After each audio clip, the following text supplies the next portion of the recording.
Bonjour à tous et bienvenue sur boursicoté.com pour cette nouvelle analyse technique du CAC 40 en point matinal avec une configuration qui, alors on l'a échappé belle avec ici des cours qui restent au-dessus de cette zone des 7110 points.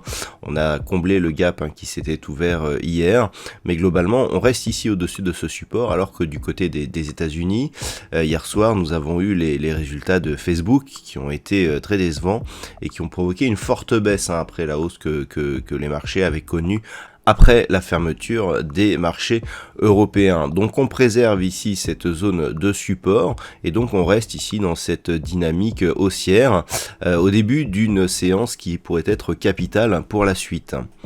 Du point de vue des indicateurs techniques, on marque toutefois un coup d'arrêt sur la progression haussière au sens des histogrammes du MACD qui sont un peu plus hésitants après ici cette fin de dynamique. Un RSI qui reste neutre, donc clairement on a un signal d'affaiblissement de cette tendance court voire très court terme qui avait permis justement une cassure de cette zone des 7110 points. Alors cette journée elle est majeure, on va plus être guidé par les considérations macroéconomiques que par l'évolution technique. Donc même si on considère que c'est la macroéconomie qui va guider cette séance, le fait de rester ici au-dessus des 7110 points est plutôt un bon signal. C'est un petit peu comme les cours ici qui évoluaient au-dessus de cette zone. Rappelez-vous, on avait ici ce support qui restait ici, le support de la dynamique, et puis une succession de points hauts ici qui était très légèrement baissière, et puis suite à cette ouverture sur gap, on avait accéléré ici pour aboutir à ce point bas proche des 6750 points. Le fait de revenir ici au-dessus de cette zone est en train, je dirais, d'annuler ici cette impulsion baissière, et si on confirme par une rupture haussière ici des 7182 points, on sera définitivement sorti de cette dynamique. Donc ce qu'il faudra surveiller aujourd'hui justement durant cette séance majeure, c'est que cette zone des 7110 points reste non franchi à la baisse. Ça serait le plus beau signal pour espérer avoir une poursuite ici du mouvement haussier. Bien entendu, si les cours cassent cette zone des 7182 points, on sera dans une perspective de retour ici sur des précédents points hauts significatifs, puisque c'est la dernière zone majeure avant de retrouver justement cette zone de points hauts.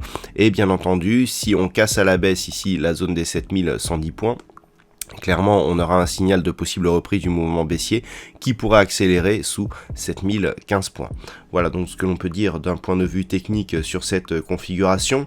Et puis, comme je vous le disais, c'est la macroéconomie qui va faire le marché aujourd'hui. Alors, ça va commencer à 10h30 du côté de la Grande-Bretagne avec les chiffres de PMI composite et de services qui seront dévoilés, et puis à 13h nous aurons le rapport d'inflation de la Banque centrale d'Angleterre. Ce rapport sera accompagné donc à 13h d'une décision de la Banque centrale d'Angleterre sur l'évolution de ses taux d'intérêt ainsi que du compte-rendu donc de la réunion du MPC.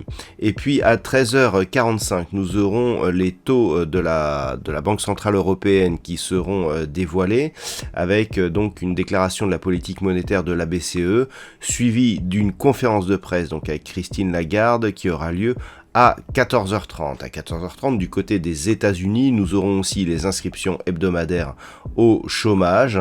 Et donc, c'est vraiment l'heure à laquelle on saura vraiment, surtout en ce qui concerne donc la conférence de presse de la BCE, comment la zone euro et la Banque centrale européenne réagiront par rapport à une inflation qui accélère plus que ce qui était prévu. On attend justement des éclaircissements de la Banque centrale européenne par rapport à ce problème. À 15h15, nous aurons une intervention du gouverneur de la Banque centrale d'Angleterre. Donc là aussi, c'est un événement à suivre avec des répercussions possibles sur toutes les paires de devises ayant comme composante la livre sterling.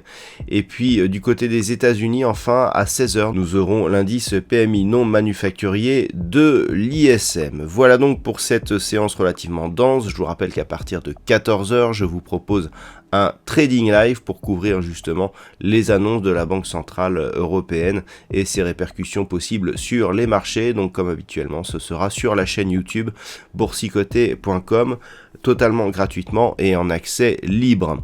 Voilà donc pour ce point matinal, passez une bonne séance, on se retrouve à partir de 14h pour ce trading live, toujours sur le site boursicoté.com.